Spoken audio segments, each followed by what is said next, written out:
Welcome to our Rainbow Studio. Here, as part of the Yahowah blog, when we're downstairs, we're typically covering Twistianity. And in this case, we're rejoining where we were a week ago when we covered the first 7 statements that are found in Romans, pursuant to one of the most utterly absurd tangents ever spoken by someone who was pretending to speak for God. In fact, it wasn't until Muhammad that we would experience a man of such ego and sexual perversity claiming to speak for God. And yet that is exactly what Paul did.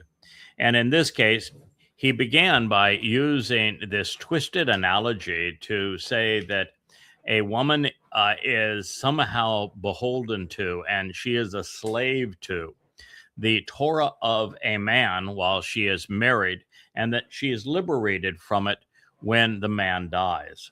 And he's all over the board, but of course, there is no Torah of the man.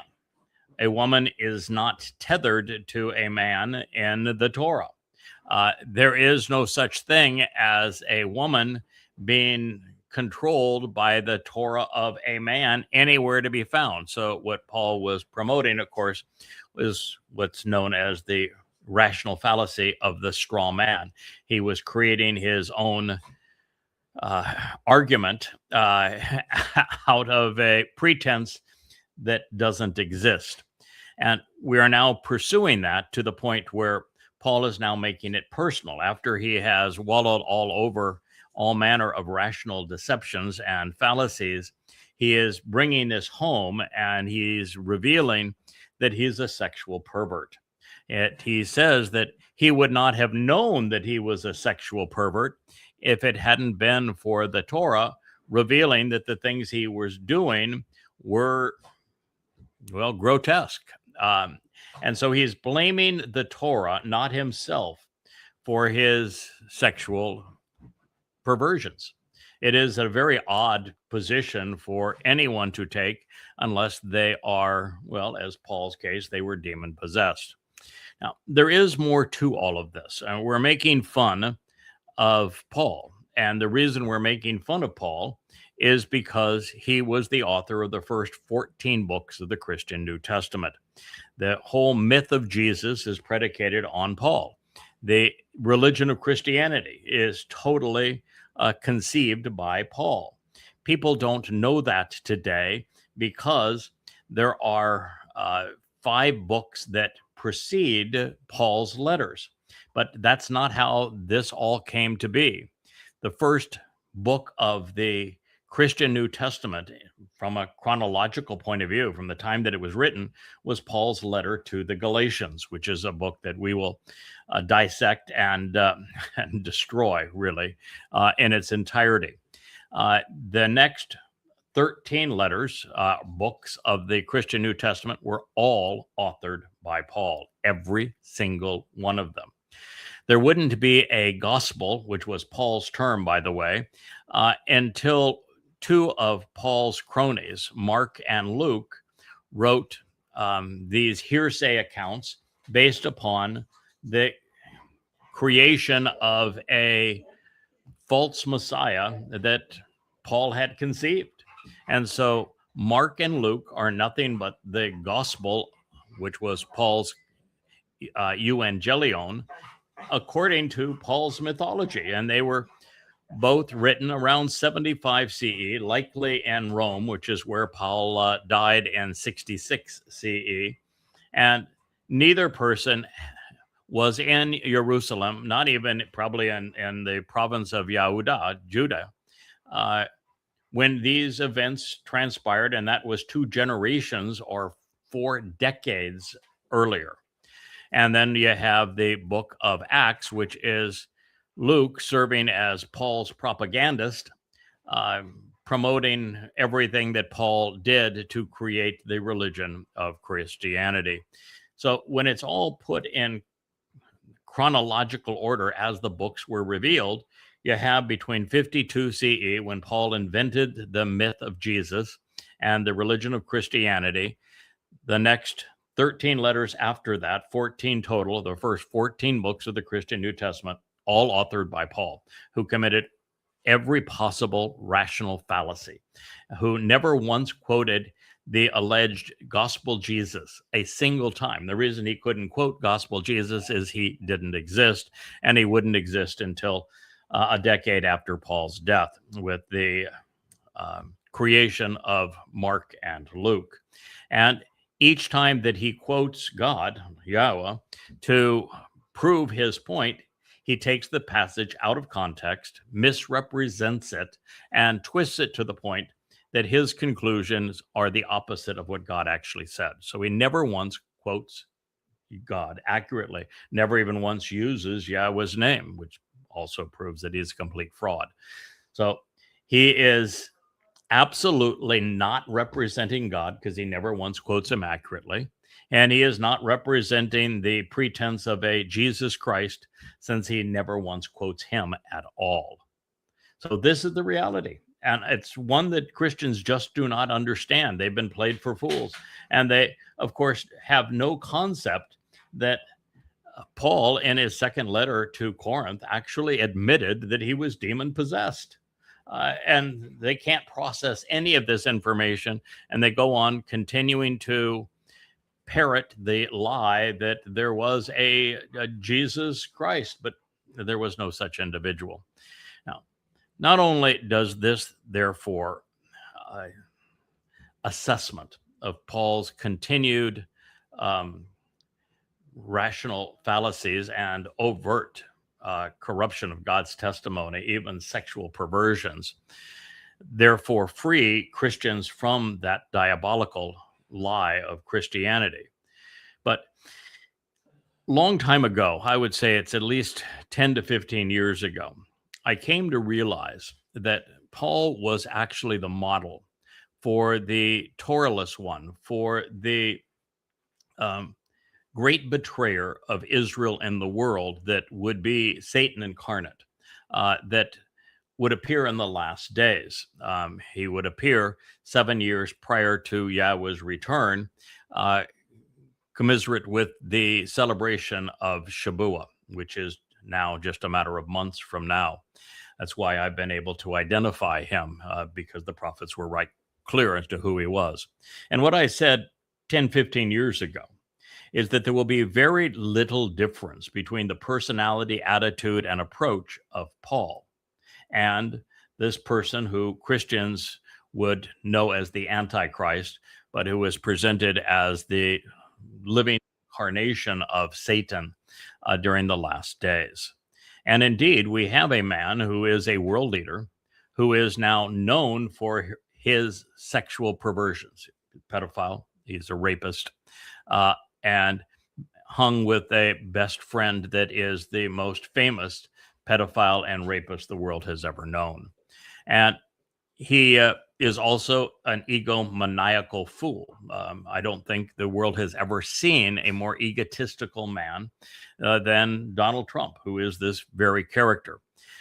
And he is a warmonger, doing everything he can to ignite wars and world war around the world. And the more that he is accused of all manner of crimes, the more chaos he's going to create. And so, based upon the timing and what the prophets have said, I was able not only to deduce that Donald Trump is the essentially the embodiment of Paul, who was also demon possessed, just as is Donald Trump, which explains his outlandish statements and behaviors.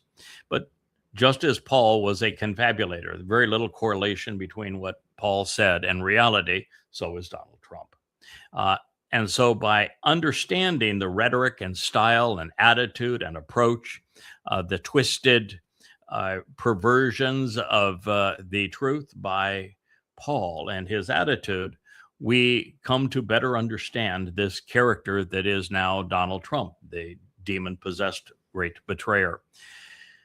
But also at that time, what I said, and now we are seeing manifest. And by the way, because I'm a student of Yahweh's prophets and understand them better than anyone probably has in the last 2,500 years, I'm able to deduce what is going to transpire that has an influence either on Israel, Yehudim, Jews, or on the world as it would pertain to this time of trouble for Israel and the players that will influence this carnage that we're going to witness going forward. And I have been with hundreds upon hundreds of predictions, 100% accurate. And one of the things I said 10 to 15 years ago is that Christians will actually embrace this man that they have long sought to know as the Antichrist, that the one who is demon possessed, who is betraying them and God and everyone else, including God's people, will actually be viewed as if he were a Messiah to them, as if he were godly to them. They would worship him. They would pray for him. They would bow to him. They would honor him. And that's exactly what we're seeing Christian MAGAs do to Donald Trump and with Donald Trump. So in Paul, we are witnessing another demon-possessed man. And while Donald Trump won't have the influence that Paul had, because Paul's influence, he created a religion with billions of followers. So Paul has had the greatest negative influence on the world, and a religion where Paul came up with the nonsense that Jews killed his God. Now, he came up with the nonsense that God was a man. That's stupid. God's not a man. God cannot be a man. He came up with the nonsense that men killed God and blamed Jews for it. That's also nonsense. He also came up with the nonsense of the cross being an object of worship when it's nothing but pagan idolatry, and that everything Yahowah said was untrue, and he called Yahowah's Towrah pornography, and said that he had replaced all of it with "but I, Paul, say." That Christians have no concept of how stupid it is to believe this man, and how utterly foolish they are to believe that there was a Jesus Christ. The fact of the matter is that the person worshiped today as Jesus Christ, that name did not exist until the 17th century. 1629 is the first time that Jesus was ever written. And previously, he was known as Iusus, Iusun, Iusu, Christone, Christou, or Christos. And there was nobody by that name that lived in first century Judea. It's complete fabrication. But you can't create a myth this popular without drawing on something that people believe to be true or that they have somehow heard. And that was the case with Paul. He created his Iusu Christou out of a false God and a true Messiah, the actual Messiah, Son of God, and returning king, Dowd David, is the one who actually suffered crucifixion in 33 CE to fulfill Pesach, and he's the one who carried our guilt into Sheol on Matzah to present us as not guilty before God, that would enable us on firstborn children to become part of the covenant family. Dowd himself had written about all of this in his Mizmor. Really, most of them either boldly state that he did this or hint at it throughout their entirety. And he even gave the exact date that he would fulfill Chag Matzah in 33 CE when speaking to Daniel as Gabor El, God's most courageous and competent man. And he even went as far as to describing precisely the way that crucifixion, which hadn't been invented at the time that he wrote the 22nd Psalm, would kill, describing scientifically and medically the consequence of crucifixion.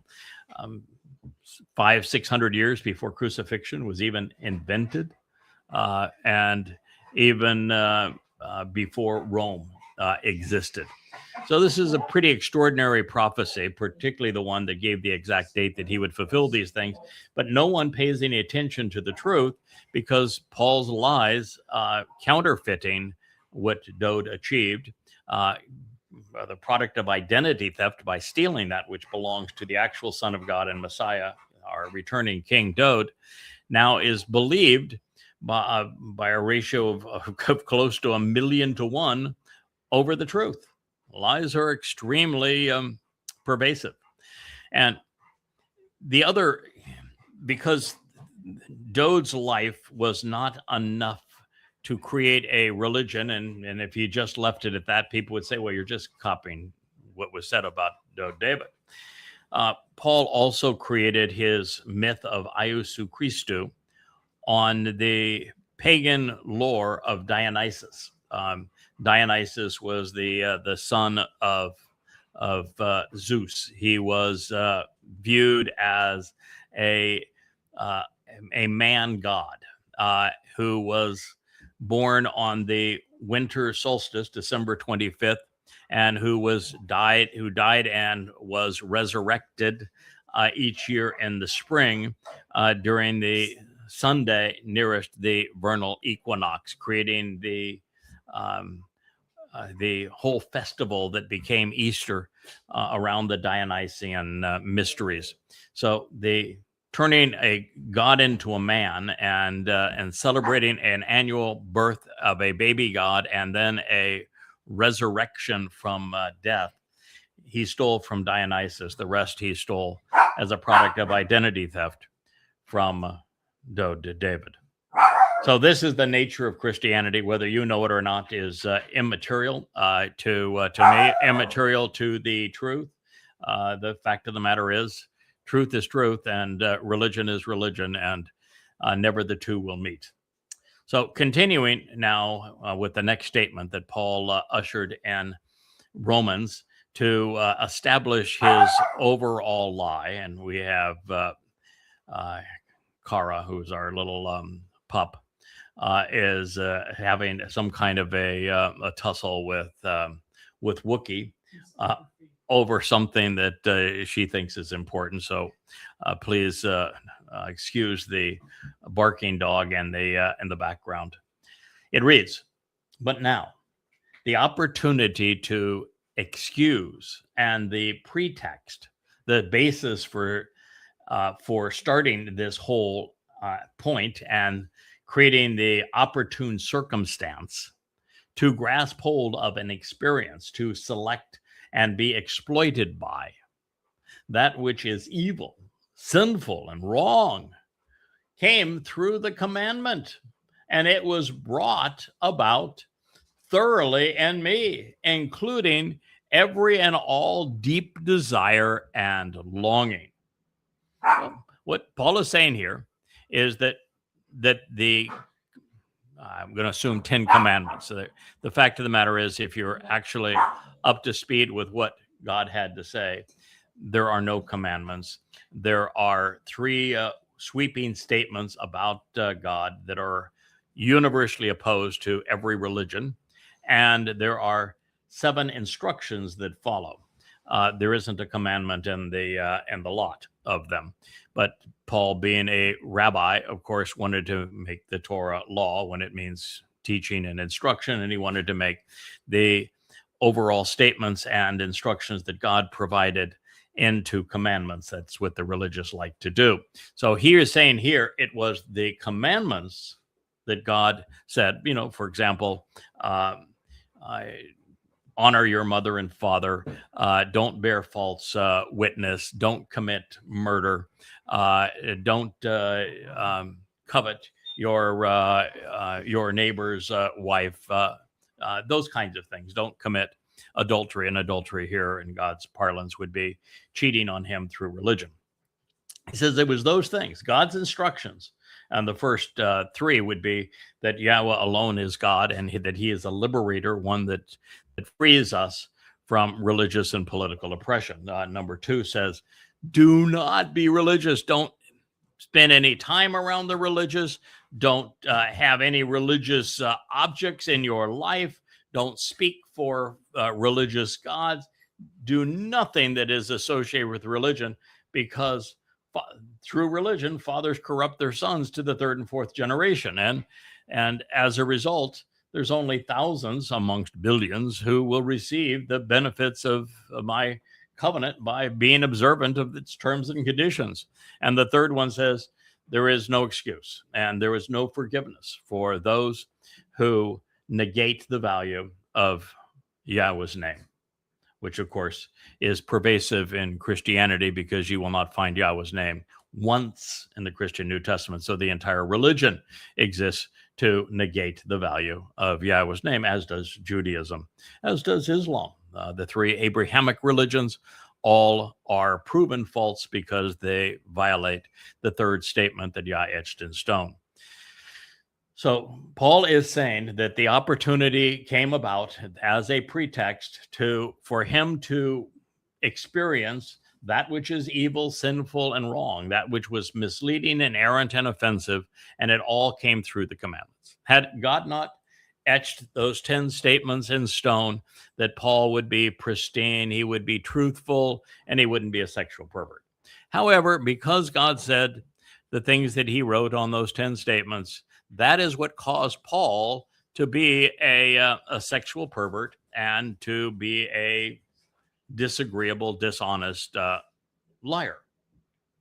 Now, if you believe that's true, then you could call yourself a Christian. If you know that's not true, then you'd be a fool to continue to be a Christian, because that is what this man wrote. He said that the very statements of God are the reasons that he had the deep desire and longing to be corrupt, to be perverted, to be dishonest. That is the ultimate in projection, saying what you are and projecting it on another. For indeed, without the Torah, he wrote, that which is misleading, errant, and offensive is dead and no longer an issue. This is Romans 7:8. So he went one step further. It's not just the commandments. No, it was the commandments. They're the ones that without them, I wouldn't have been a sexual pervert. I would not have been dishonest and corrupt. So it's the commandments that cause the longing in me to be a piece of crap as a human being.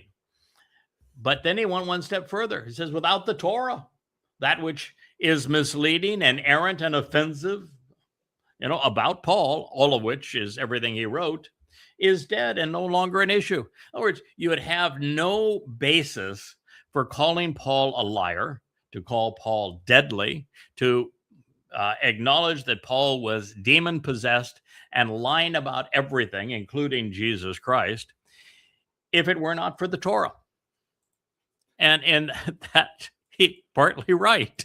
So the Torah condemns me. Please don't listen to the Torah. That is correct. It's what Rich just said is the Torah condemns Paul. Therefore, if you want to believe Paul, you must negate the Torah, because the Torah says the opposite of what Paul says. Now, that puts Christians in a very difficult position, because there's no question that God, name is Yahowah, authored the Torah. And if God since God authored the Torah and he proved his authorship through prophecy, then that which disagrees with it has to be false. You certainly cannot claim that the God who authored the Torah, as Paul does, is the God who authorized you and yet condemn the Torah and contradict everything he said. But that's what Christianity does. That's what makes Christianity so irrational. I mean, literally, you cannot be an informed and rational Christian. It's impossible. So he's saying here that, is the Torah that made Paul misleading, errant, and offensive. And without the Torah, that those things would not be. We have a serious problem with our cords here. We have Qara literally chewing on the power supply to the computer. She's already twisted the screen that reflects in the teleprompter so that I can read these statements and be as accurate as possible. Thank you, Rich, for repositioning it. And now she has a mouthful of power cord. Puppies are wonderful. My wife thought that because our previous puppy, this would be Wookiee, who she got because she wanted a dog that loved her as much as her former Gucci did, which was the exact same breed. And that when Gucci decided, he wanted to hang with the guys, and he wanted to, well, as you can see, here he was right here on the table. He goes everywhere with me, and Leia said, now I need a dog that was going to favor me over you. And I said, that's fine, but I'm not going to be mean to your new dog. It's not my fault that you're thank you that dogs like me because I'm nice to them. I really do. I enjoy the company of the dogs. I think they're very sweet animals. And you can see this one doing the beard snuffle. So now we have Qara because she was insistent that she have a dog that was hers and not shared. And well, she loves you though. Here we go. So this is our reality. But anyway, so Paul has made a statement that among any informed and rational person would immediately cause them to renounce Paul. Therefore, renounce the first 14 books of the Christian New Testament. Therefore, renounce Mark, Luke, and Acts because they were written by Paul's associates. And to recognize that the religion that they created is nothing but a colossal lie. Now, beyond the fact that there are no commandments, but instead 3 statements and 7 instructions, not one of them says, you will not lust, crave, desire, long, or have uncontrollable urges. There is none which speaks of restraining a person's capacity to engage in sexual perversions or licentiousness either. The 10 statements do not mention sexuality in any way, shape, or form. In fact, God's got very little to say about sexuality. Other than incest is bad, rape is bad, pedophilia is bad, and bestiality is really, really bad. God doesn't say much about sexuality. He has no problem with us having more than one, or in some cases, countless sexual partners, so long as we're a decent human being and it's all mutually acceptable. This is the truth that people may not want to hear it, but that is reality. So there is no statement that speaks of licentiousness or sexual perversion among those 10 statements. And there's nothing in the Torah that would speak of it either, unless Paul is claiming that the very things that he would not have known were bad if the Torah hadn't said so, that Paul would be doing those things, which is incest, pedophilia, rape, bestiality. And there is a misunderstanding of the statements on homosexuality that actually speak of taking advantage of a fallen soldier, which is the context that it was written in, and sodomizing that individual. So Paul was either guilty of those things or a misunderstanding of those things, or the Torah, he was just lying because the Torah has nothing to say about what he was claiming. So, not, by the way, also, there wasn't a single instruction that wasn't written in the imperfect conjugation. And that speaks of ongoing and habitual behavior without reference to time, which means that if you commit murder, if you bear false witness, if you do the kinds of things, if you steal, do the kinds of things that Yahowah said don't do. If were religious, for example, if you negated the value of Yahowah's name by not knowing it, by not proclaiming it, the moment you stop, you are no longer subject to that advice. You are no longer guilty of failing in that regard. So it is the advantage of the imperfect, which means it is habitually killing, habitually stealing, habitually lying, that gets you in trouble, and habitually being religious. So that the moment you stop, you're good to go to the next step. You're free of that criticism. from God. So, additionally, we would say that reasonable people realize that a document which discourages harmful behaviors does not facilitate them, as Paul is claiming. As such, Paul's position was self-exposing and condemning, but also irrational. Now, also relevant, adultery, murder, lying, and stealing don't go away by discarding the book which opposes these things. In other words, if you are a thief and you find a way to destroy all copies of the Torah which speaks against thievery, it doesn't change the fact that you're a thief. But that's Paul's argument nonetheless. So if everyone ignored the Torah, there would be more adverse behavior, not less. Moral individuals the world over have always known that murder, lying, and stealing are wrong.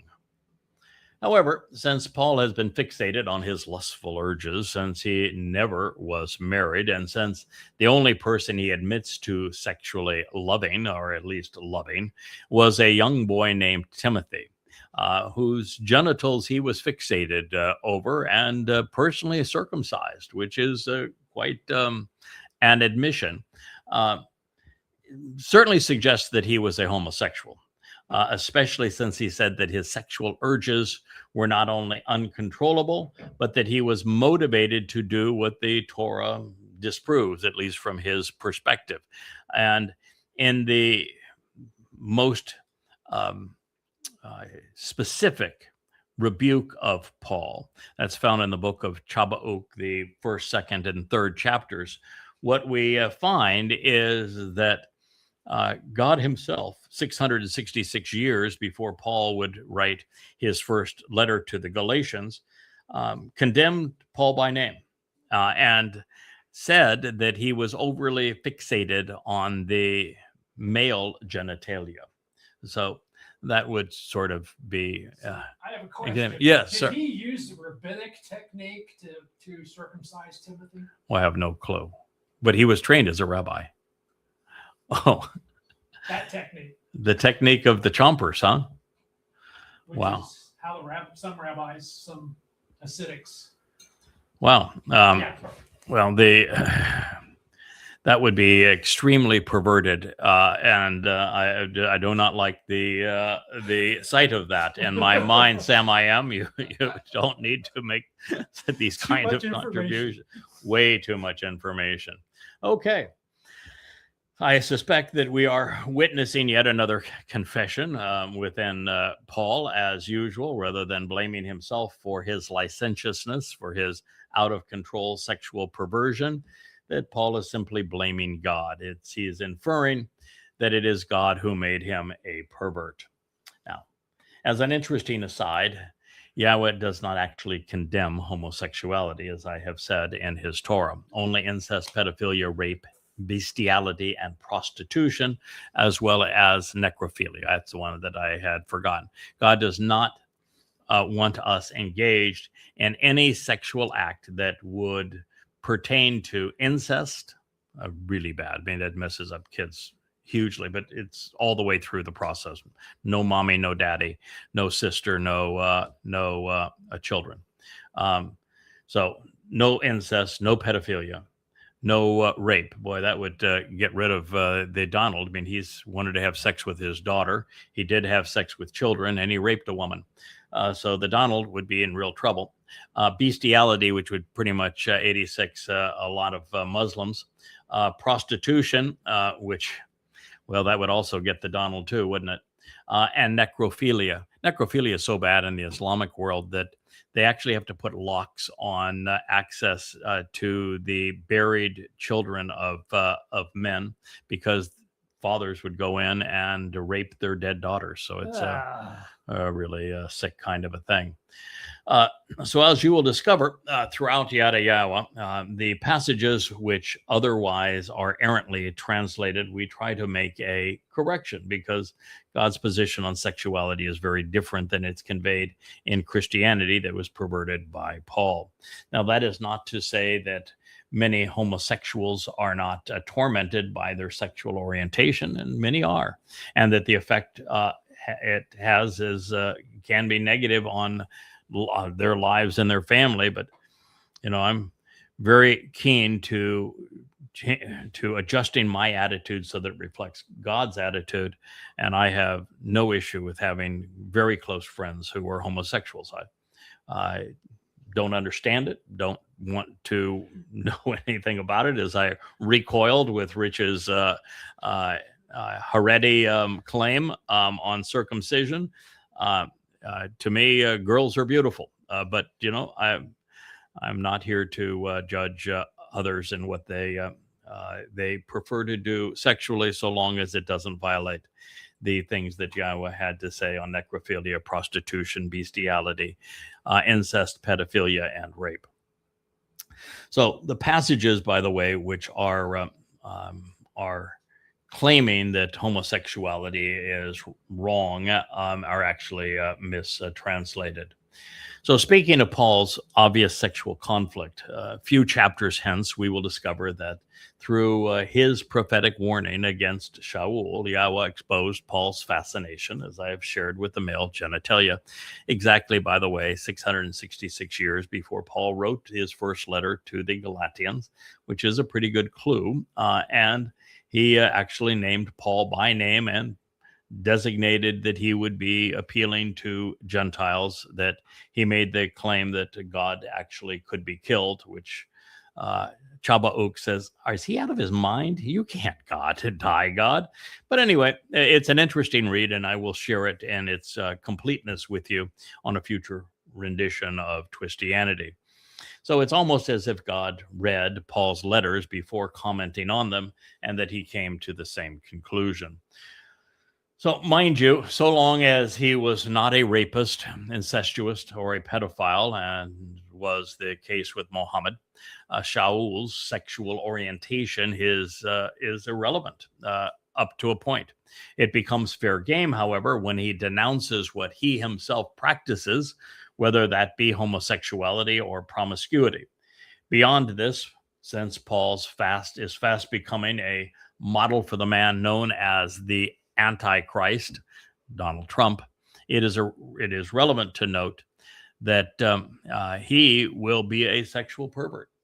Now, on the subject of gaiety, which we are to make, what are we to make really of the connection between Paul's uncontrollable lusts and the charities known as the gratia or graces in Rome, which Paul built his whole evangelion, gospels, around the graces, these charities, these naked goddesses of frivolity, sexual frivolity.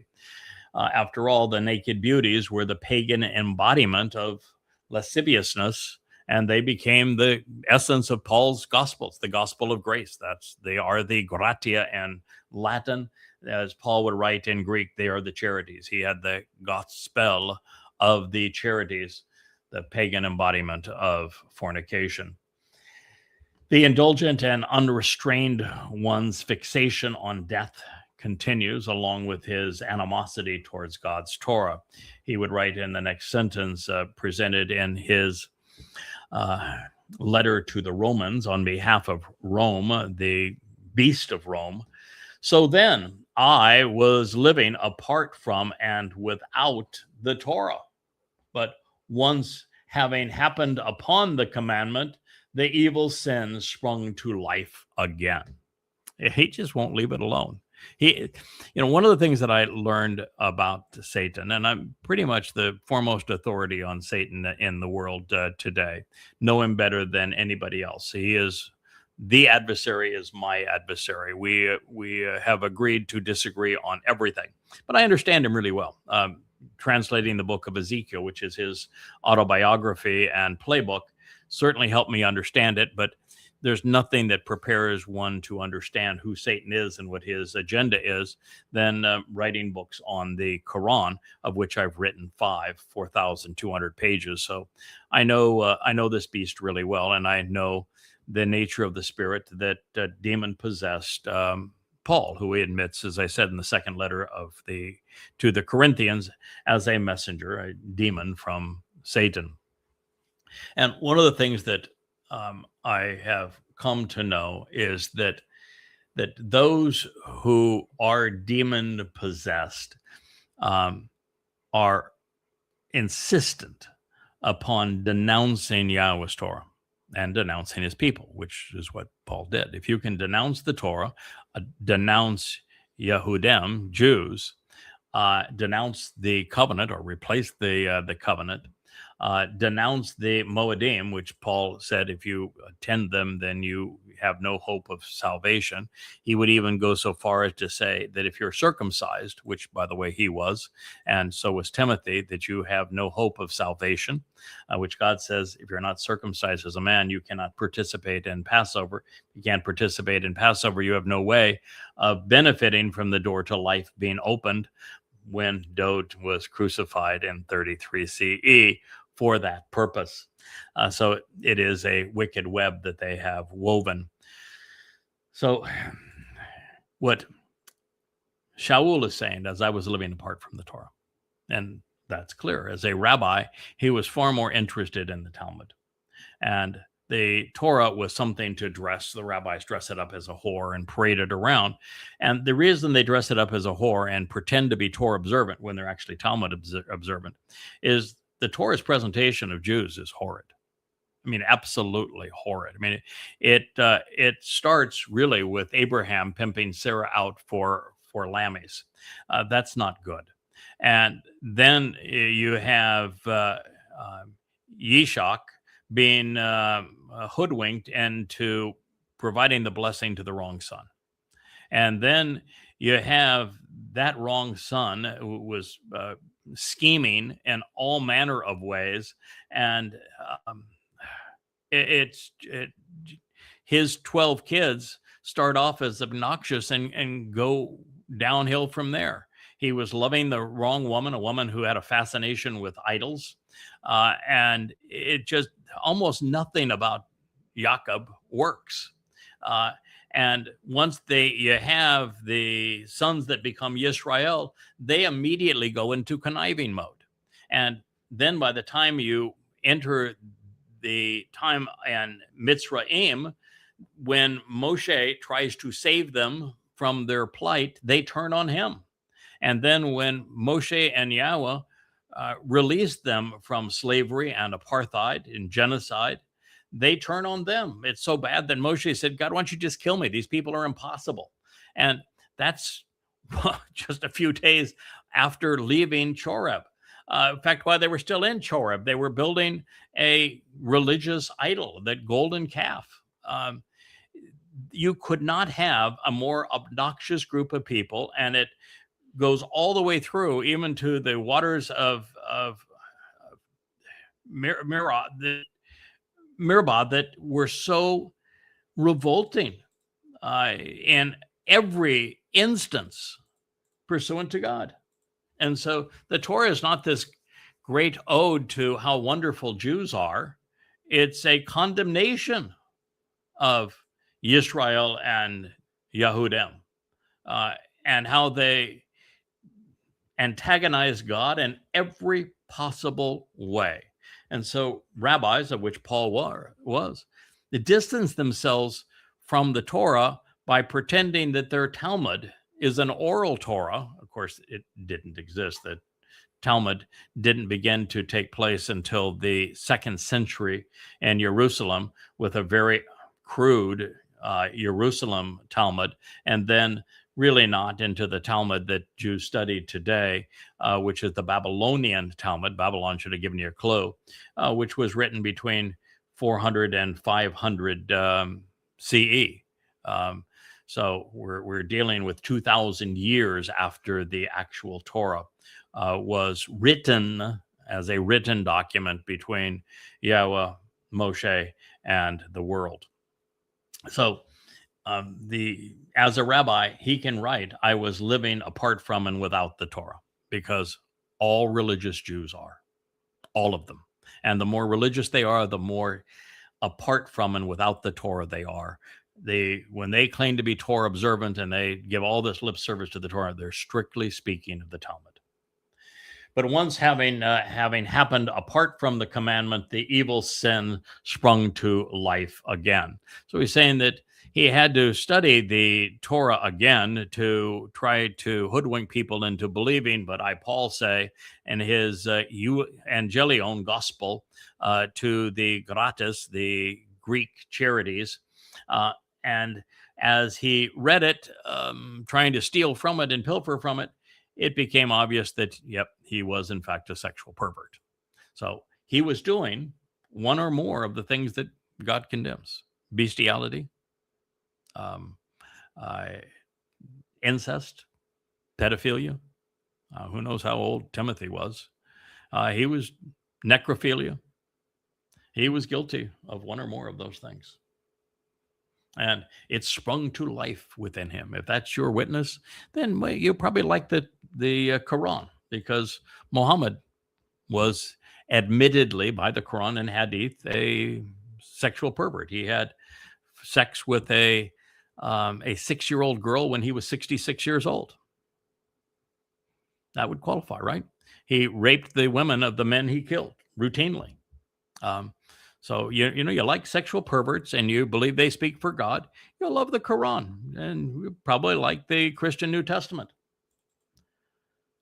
Not for me. Anyway, they say that confession is good for the soul, but methinks this isn't helping Paul. Paul has again admitted that he is evil and that sin is thriving within him, having sprung to life, and he is operationally offensive and functionally errant. And listen, the fact that Paul's a sexual pervert and admitting it, I really don't care. If Paul hadn't created a religion by robbing the actual Son of God and Messiah, Dowd, who is our Savior, I wouldn't really give two hoots about him.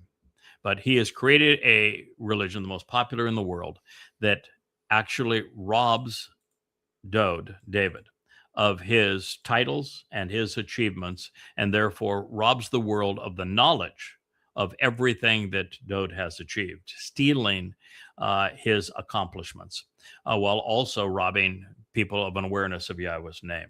And for those things, I will personally conduct his trial. And after holding him in contempt and making certain that those he abused get to have full closure by witnessing his recompense sevenfold for what he has done, then I'm going to send him to Sheol, which he at least got naming rights. Sheol and Shaul is the same word in Hebrew.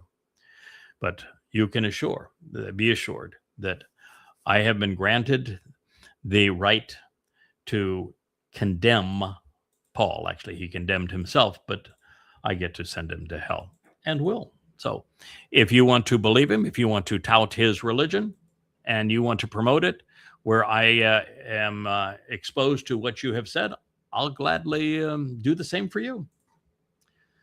So if we're to believe Paul, a mythical commandment saying, "Thou wilt not be passionate, indulgent, lustful, or sexually perverted," killed him, even though he seems almost coherent and thus still conscious. So then I died when was found in me the commandment with reference to living. This brought death. Excuse me. There is, first of all, there are no commandment amongst the 3 statements and 7 instructions. Second, there is no commandment that is in reference to living.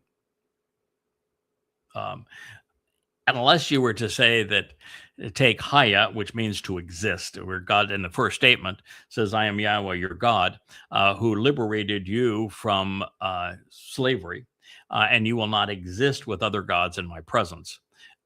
I guess that could be twisted to speak about living, but that's not good. In the second statement, where God says, "Don't be religious, don't do anything that could be even conceived as being religious, and don't have any affinity for any religious icon," like the Star of David, which has nothing to do with David, by the way, or the a Christian cross or those sorts of things. Don't be religious, because fathers corrupt their sons to the third and fourth generation, and it's only thousands amongst billions, which is 1 in a million, are going to receive the benefits of the covenant by being particularly observant of its terms and conditions. That doesn't really mention living either. And the instruction on Yahweh's name simply says that there will be no forgiveness for those who denounce or demean Yahweh's name, which would be all Christians, all Muslims, and all practicing Jews that are Haredi or ultra-Orthodox or any Jew. They will never say Yahweh's name, which means it's taking it for naught. So all religious Jews, all Muslims, all Christians would be guilty of the third statement that Yahweh etched in stone, which he said there is no forgiveness for doing that. But that doesn't speak of life or death. That means that you will not be invited into heaven, and it, depending on whether or not your crime was serious or just inadvertent, if you were played for a fool rather than being the fool, then you could have eternal life, but in Sheol. So those things do not speak of bringing death in reference. So there is nothing in the first three that reference living. There's nothing in the instruction regarding the promise of 7, the Shabbat, that references living. And then in the next 6 of them, the instructions are very short and sweet, and they say don't make a habit of doing things like stealing or committing false witness or killing or coveting, but they say nothing about that either. So Paul again has what's called a straw man. This is a rational fallacy that he is promoting. Now, if he is basing his religion on rational fallacies, then you would be a fool to believe him. Just saying. For indeed, this evil sin took hold of this opportunity through the commandment to thoroughly deceive and completely beguile me, and so through it, it killed. Romans 7:11. Again, we are 11 statements into the 7th chapter of Romans. And with every statement, Paul has proven emphatically that he cannot be trusted. Therefore, he did not speak for God. Therefore, the religion he created and the God he conceived are false. And that God is known today as Jesus Christ. And that religion is known as Christianity. And Paul, in the first 11 statements, each of them independently and collectively proved that he will commit every possible rational fallacy to justify his new religion. And it's deadly. So here he said that indeed this evil sin, which Paul says was entirely the result of the commandment. It took the opportunity through the commandment to thoroughly deceive and completely beguile me.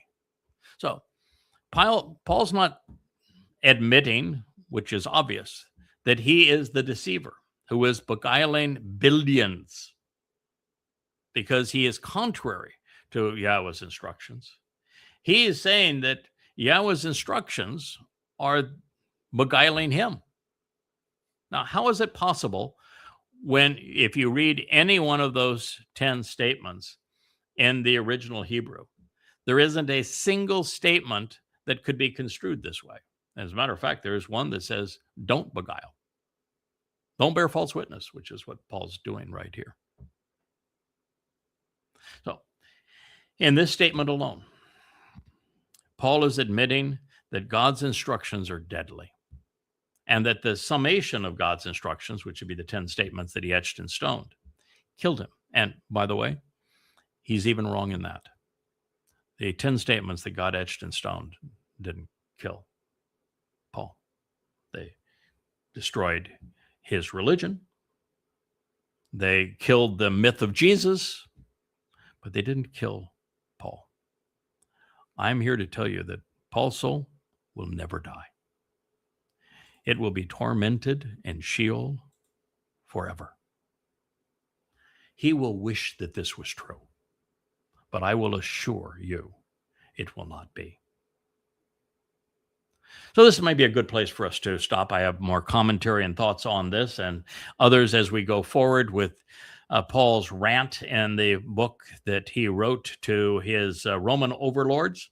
But I think this is a good place for us to conclude this program, and we'll return to this subject more quickly than we did with the last intermission of, I think, over a week's time pursuant to it, because this is just such an interesting way that anyone who is informed now and rational can shed the lie that is Christianity, can be divorced of the myth that is Jesus Christ, and come to be free of that horrible religion and free of the lies of Paul and the Christian New Testament. Because once you're free of those things, you're in a position to actually know who Yahweh is, what he's offering, and what he expects in return.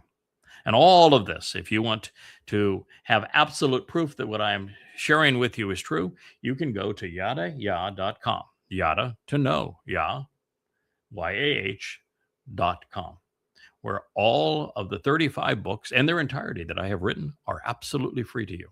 Yahowah.com, you'll find all 35 books. You'll find the various places where the Yahowah vlog is posted.